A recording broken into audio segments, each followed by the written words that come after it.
అయిపోయిందా మరో 365 రోజుల పరుగు? ఎన్నిసార్లు ఓడావు, ఎన్ని చోట్ల గెలిచావు? ఆకాశం అరచేతికి అందలేదా?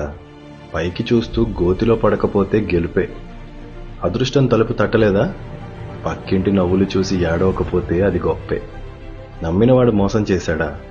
నమ్మావు కాబట్టి చేశాడు, నవ్వుకుని వదిలేయి. విసుగొచ్చినా విరక్తొచ్చినా అవన్నీ నిన్నటి కథలే. నిలదీసి న్యాయం అడగటానికి జీవితం నీకేం అప్పు లేదు. గెలిపిస్తానని చెప్పలేదు. కళ్ళు తెరిచూడు, కష్టం లేని గూడు గుళ్ళో కూడా లేదు. నీకంటూ సొంతం నీ ఊపిరే. అది గాలి వాటం నచ్చలేదని ఆగిపోదుగా. రేపుదయం అదే సూర్యుడొస్తాడు, అదే కోడి కూస్తుంది. నీ ఇంట్లో చీకటుందని వీధంతా నిద్రపోదుగా. సో క్యాలెండర్ మారిందని నువ్వు మారిపోకు. విజయం వాయిదా పడింది, పారిపోకు. ప్రయత్నం మాత్రమే నీ సంకల్పం అయితే గెలుపు లేని రోజుందా? సాధనొక్కటి నీ నేస్తమైతే చిక్కు వదలని ప్రశ్న ఉందా?